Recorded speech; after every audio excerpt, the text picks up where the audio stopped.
Have you ever been just sitting there, minding your own business, and suddenly your baby starts hauling themselves up onto you like you're a mountain? They absolutely have to summit right now. Not beside you, not near you, on you, specifically, urgently, determinedly on you. Most parents laugh it off or gently move them away, thinking it's just one of those weird baby things. But what if I told you that what your baby is doing in that moment is one of the most neurologically sophisticated behaviors they're capable of?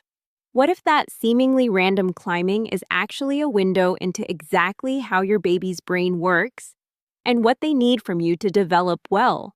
Because once you understand what's really going on, you'll never experience that moment the same way again. Let's get into it. The first thing you need to know is that when your baby climbs on you, they are not being clingy or needy in the way those words imply. Society has this narrative that babies who want constant physical contact are demanding, maybe even a little manipulative, and that we should be encouraging independence from as early as possible. But that narrative is just flat out wrong when you look at the actual science. In the first year of life, your baby's nervous system cannot regulate itself. Their heart rate, their breathing, their stress hormones, their body temperature, none of those systems are mature enough to self-manage yet. They literally need an external regulator to help organize all of that. And that external regulator is you. Researchers call this process co-regulation.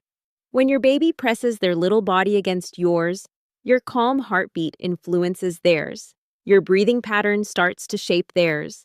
Your stable body temperature helps anchor theirs. This isn't poetic language. This is documented, measurable biology. Studies have shown that babies who receive consistent physical contact with their caregivers have significantly lower cortisol levels, which is the primary stress hormone, and more stable nervous system responses overall. Their bodies are calmer because your body is actively teaching them how to be calm. So when your baby climbs onto you, they aren't being difficult. They are executing a biological strategy that their nervous system is wired to perform. You are their external nervous system until they build their own. Now, here's the part that gets really fascinating. Your baby spent 9 months listening to your heartbeat before they ever saw your face, smelled your skin, or heard your voice clearly. That rhythm was the constant backdrop of their entire existence before birth. Every moment of sleep, every moment of stillness, every experience they had inside the womb was organized around that sound. And then birth happened, and suddenly that rhythm was gone. When your baby climbs onto your chest specifically, they are finding it again. Research on skin-to-skin contact, which was originally developed for premature babies before researchers realized its benefits applied broadly, found that placing infants against the caregiver's chest produced measurable reductions in stress, improved sleep quality, better weight gain, and stronger early brain development. The primary mechanism driving these benefits is the heartbeat itself. The same rhythm that organized your baby's world for 9 months is still organizing it now. When they press against your chest, their brain registers something it recognizes at the deepest possible level: safety, home, something familiar in a world that is still mostly bewildering. Here's another piece of this that blew my mind when I first learned about it. For the first several months of life, your baby doesn't understand that things continue to exist when they can't see them. This concept is called object permanence, and babies don't really develop it until somewhere between 8 and 12 months. What that means practically is that when you leave the room, you don't go somewhere else in your baby's experience. You simply stop existing. There is no mental model of you being in the kitchen, planning to return. There's just a sudden absence where the most important person in the world used to be. So when your baby climbs onto you, part of what they are doing is verifying that you are real and still present. The physical contact is confirmation. You are warm, you are solid, you are here, the world hasn't dissolved. Research on separation anxiety, which typically peaks right around 9 to 12 months when object permanence is actively developing, shows that the babies who struggle most with separation are the ones whose brains are in the middle of building that cognitive model. The climbing and the clinging during this window isn't regression. It's the growing edge of a brain learning something enormous about how the world works. I've linked a resource in the description that I think you'll find really helpful. There's also something really specific that happens around 6 to 9 months. Your baby's climbing behavior becomes more intentional. They don't just climb on you and settle. They climb on you and then immediately look at your face. They make contact and then they read your expression. Developmental psychologists call this social referencing. And it's your baby using your emotional response as data about how to interpret their environment. When your baby climbs onto you and then checks your face, they are asking you a question. Is this safe right now? Are you okay?